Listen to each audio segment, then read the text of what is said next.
Hello everybody, welcome back to my television review series. Today we'll be discussing Mr. Inbetween Season 2. Just finished watching it. It is an FX original with an Australia production company as well. I'll do the typical thing, give you my overall grade and impressions. After that, if you've not seen the show and would like to, you're going to turn off the video because there will be spoiler alerts. We'll be discussing plot synopsis and character development. And major themes, question mark, again just a crime drama. Reading the intro once again. It says, overview. Mr. Inbetween is a half-hour comedy series inspired by the cult film The Magician and centers around Ray Shoesmith. Juggling a relationship, parental responsibilities, friendship, and a sick brother while earning a living would be difficult for anyone, but it's particularly difficult for Ray, since he's a criminal for hire. Ray takes care of people, collecting debts, relieving them of drugs and guns, and often taking care of them on a more permanent basis. Ray demands respect and does not tolerate it when someone disregards his very clear code of ethics. Executive producer Michelle Bennett. So again, hosted on, I watched it on Hulu as an original FX original with an Australian company. So overall, I liked it. I think I gave season 1 a B. I'm going to give this one a B+. And the critiques for season 1 was simply, again, getting used to the Australian accent. Just the delivery of some of the lines, just kind of hard to understand, as well as, when you first start watching a show, you're not really you don't have an expectation, you don't know the characterizations at all yet, you're just learning the people. So, once you get into season 2, it's, you have Ray Shoesmith as kind of like the independent contractor dude. I might miss up some of the characters to the names, because they don't say the names that much in the show, but got a little more clarity on who's who from the cast list this time. But you have Freddie, I believe, played by Damon Harriman, who's basically he's like the rich guy, club guy that's mainly, one of Ray Shoesmith's main employers, go hit this guy, go whack that guy. So he kind of runs the club. You have Ray Shoesmith, the independent contractor. He's kind of got friends. I think his right-hand man in crime is Gary. Remember, he was the one that's married to Tatiana. You do get in this season, you just get a couple scenes with her, but they do once again reference the golden showers. So that's still rocking in season 2. That's good. But you have Gary and Dave. Well, Gary's his main accomplice, and you have Dave, I believe, is another accomplice. Either Dave or Dirk is another accomplice for Ray. I think they might both be, but one of them has a little hiccup throughout the season. But Freddie's the club owner. Jacinta is the ex-wife of Ray. Brittany is Ray's daughter. Bruce is Ray's disabled brother. This season you have a lot of dealing with biker gangs, and those are pretty much your major players. So again, getting into season 2, again, just simply knowing what the characters' roles are in the show, where you don't have to think, what is this guy going to do? What's their relationship with this person? And it just makes it easier to watch. But that's standard to get into any show just after season 1. So again, this one season 1 was only 6 episodes, this one is 11. I really liked the tone of the piece as well. Again, the comedy, on the first review, was wasn't really sure was this really directed to be comedy, but it is a super dry type of comedic twist to it. And so my B+ is, again, just slightly well done, but very, very entertaining. So definitely recommend that. I like the banter. I reckon I'll have some Sonny's today. It's probably a shitty accent, but I when they say reckon a lot, and Sonny's is the best Australian word ever. But, so that's what I thought of it. I thought the violence was well done. The comedic dry humor against well done violence, I think, gives Ray Shoesmith a little, just an interesting edge as a writing of a character, as in comparison with all these other crime shows I've been watching. But I do think there could be room for, in this season, you have some emotionality, and it's just it's not like I need some super really bad criminal or some super realistic thing. It's just I want something entertaining. So anytime you give it any just sort of new context to write a character in, that's really where that gets me to the A range. And so we had some insecurity in this season, not much, didn't really detract much, but kept it in the B range for sure. So if you've not watched the season and would like to, those are my overall grade and impressions. Now we'll be discussing the plot synopsis and character development. So we opened up season 2. I feel what the ending of season 1 was. But Ray, he's just banging some hits, and so Freddy has two other amateur hitmen kill some dude, and they have the dude dead in the back of his car, and Freddy has Ray go check it out, and Ray's like, yeah, these dudes don't know what they're doing, and they're definitely going to roll on you in 2 seconds, because they're junkies, so we should probably whack them too. So they negotiate a price. Ray drives them out, is driving them, go take them somewhere to kill them, and one of the dudes is doing drugs, and he kind of gets mad in the car, pulls a gun on Ray, puts it to the back of his head. It's I'm in charge here. And so Ray slams the car into a tree. The dude in the passenger seat, he gets gouged with glass and stuff, so he bleeds out. He has gushing wounds. And so he dies in the car. The other dude that put the gun to Ray's head in the backseat is thrown out of the just ejected from the car, and he dies in the woods. So that is the first major criminality or plot development of this season, and that is the opening development. Again, remember Ray had a girlfriend, Allie from season 1. They're continuing to date this season. Brittany, who is 9 years old, walks in on her and Ray having sex. So they have the sex talk with Brittany. Jacinta, the ex-wife's not too happy, why didn't you talk to me, pass that by me first? And she's well, she walked in on us. And so again, Ray's nonchalantness paired with the well-done violence, I think makes for an interesting character. But throughout the season, getting another spam call. I literally get spam phone calls. I'm talking to you 30 times a day right now. It's disgusting. But they're dating throughout the season. They go to Christmas at Allie's house. They have a gift exchange. It's not Secret Santa, but just a gift exchange at Christmas. I'm blanking on the term. White Christmas, white elephant thing. We just give each other gifts. And Brittany gets this unicorn that she really likes, and Allie's brother who's a grown man, takes the, during the game, it's part of the rules where you can take somebody else's gift.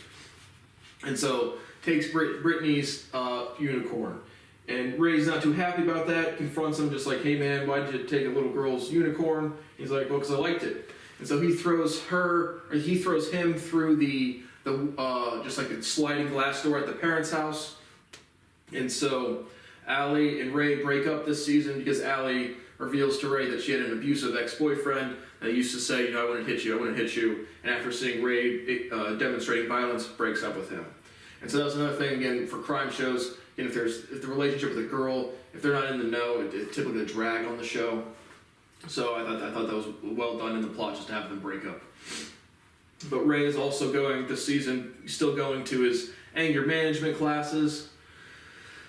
The next big thing of criminality that happens is Ray is solicited by a biker gang to basically kill the president of the biker gang so that the vice president can take over.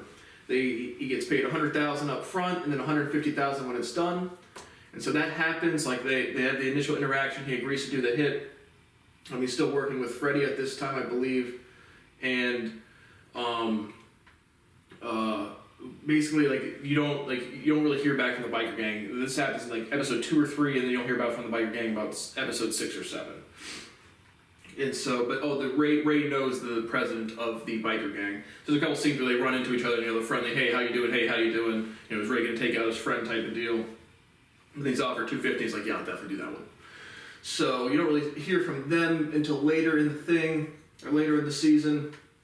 I didn't write anything down. I feel like I'm missing another plot development, kind of midway to early in the season after the biker. I'd say the biker interaction is kind of one of the biggest developments, or probably the premier development throughout the season. But Bruce has, again, one of Bruce's just accomplices or criminals and brothers in criminality, compatriots, but just independent criminal people. And so one of the dudes, he works at Freddy's club, and he gets fired for some reason. And then he goes back and steals from Freddy. And so Freddy gets all mad. They have the surveillance tapes. Ray recognizes it's either Dirk or Dave. but one of his criminal friends, and Freddy wants Ray to kill him, and Ray is like, I'm not going to do that. He's like, and Freddy's like, I'll have somebody else do it. So Ray contacts whoever it is, and is like, you have to leave town. The dude, they go back and forth a little bit, and the guy's like, nah, I think I'll just check out now. And they're on the big bluffs in Australia, and he just like falls down, I don't know, 50 feet onto cement or onto the rocks and kills himself. So one of those dudes, I want to have a guess. I'm thinking that's Dirk. So I'm thinking Dirk is the guy that killed himself. It looks a little more similar in the pictures. So that is another development. Allie and Ray breaking up, the first two hitmen getting whacked, and then the biker gang does come back into the season. So Ray gets around to it, like as a watcher, as a viewer of the show, it's just like, what happened to that plot? And it doesn't come back for, episode 7 or 8. And so Ray has a go at the president of the thing, when he goes to his parents' cabin in the woods, tries to kill him there, misses, there's a little shootout, a little skirmish, nobody gets hit, he runs away and gets away.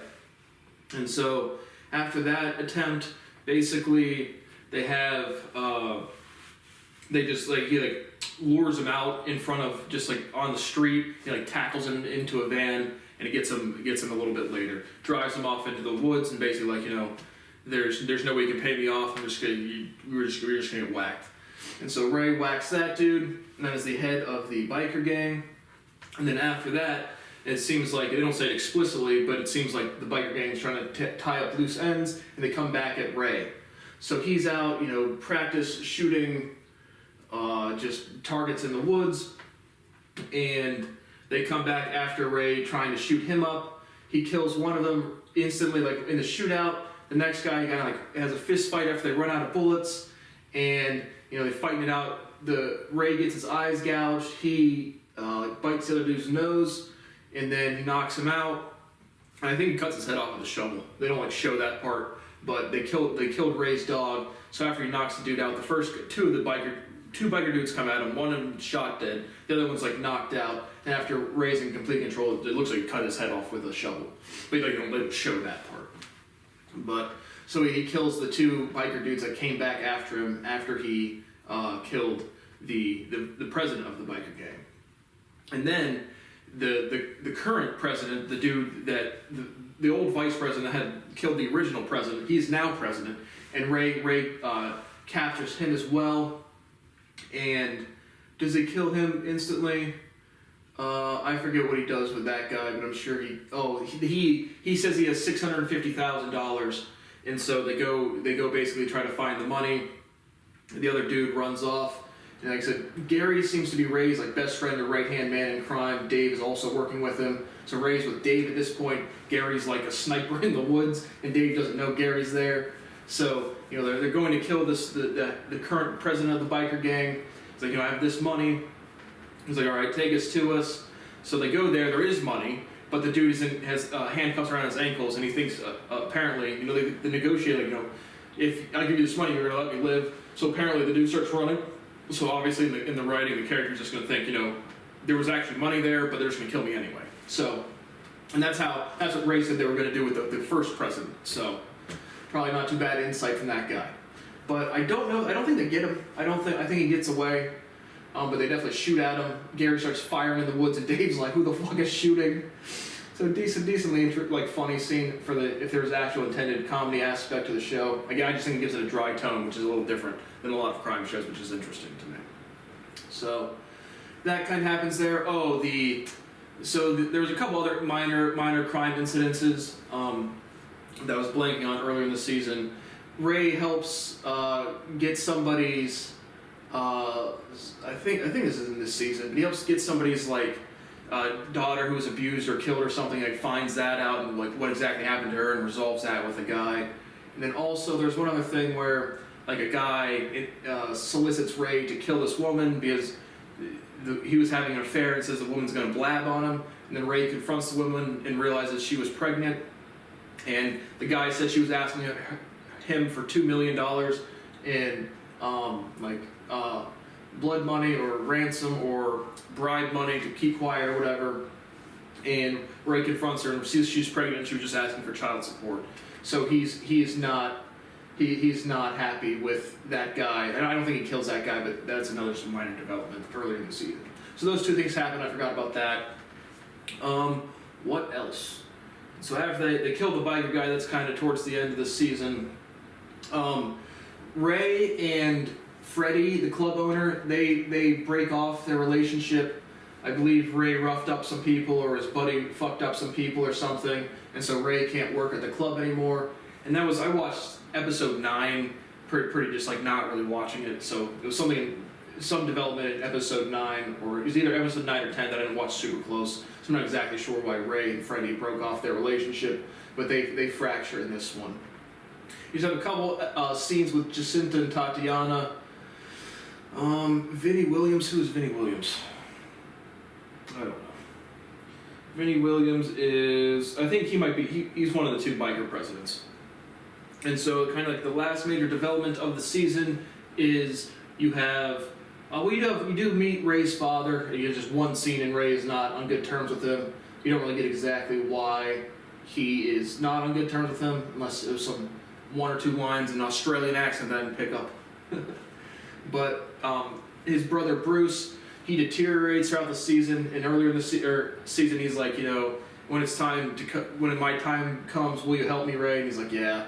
And so the last real development of the season is Ray takes Bruce to the childhood home. They drink, and it's abandoned.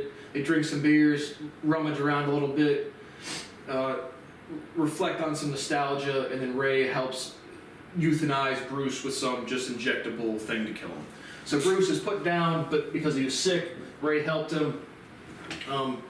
Decently again. Typically when there's supposed to be emotional scenes, I'm just like, get through this shit. Not as like, I'm a dude where it's like I have to be so tough, or it just like doesn't do anything for the plot development for me. But I thought that scene was actually decently well done. And yeah, that is the finale of season 2. Any other plot developments? I think I got most of them. If not, again, I didn't write anything down. So, but again, I like the dryness of the context. I like the nonchalantness of Ray Shoesmith paired with the good like cinematography production of gory type of violence. Not super gory, but definitely violence in there. I like the episode lengths. Again, these 25 to 28 minute shows. Again, it's not a huge investment. Where even an hour, if I really like the show, it doesn't make me think twice. But on a 25 minute show, it's just like bam, no problem at all. So I like the episode length as well. And so there's just a couple scenes like when Ray breaks up with Allie and he goes back to where they carved a name into the tree and like chops it away. And then sometimes with towards the end, like I said, I did like the scene with Bruce, but I actually think it was just like kind of not off of the tone of the show, but just like I'm just looking for something new. Again, in the characterization where it's like make someone like a terrible fucking person. Make someone just do something differently. So anytime of these insecurity scenes, it's just like trying to connect with the average viewer, but it's just like I'm watching a TV show. I just want it to be different, entertaining, and so I certainly thought it was at the B+ range. But there's a couple insecurity scenes with Allie. Early in the season, Ray's like reflecting about his childhood being bad and being sad. It's just like let's make an interesting character, which I thought it was, but could have some room for improvement. So I like Australian banter. I reckon I don't need any sunnies today, but I reckon I will need some sunnies someday. So I love the little banter. Even again, I don't know if it's just I like the Australian accent, but like even like just like the non-violent scenes are just like the dull scenes with not dull scenes, but just like everyday normal things scenes with like Brittany or whatever. It's just kind of interesting to me, or at least better written than a lot of shows I've seen. So certainly like it, B+, major themes, it's just a crime drama that I thought was entertaining. So I'll certainly be sticking with it. I'll be watching season 3, which I believe is 9 episodes, also on Hulu, and that'll probably be my next review in the TV or the movie space. There has been some good trailers popping up. I saw, again, like Violent Night, that was just like raunchy, just something out there, something different, puts a smile. It's like, I'm gonna go see that one.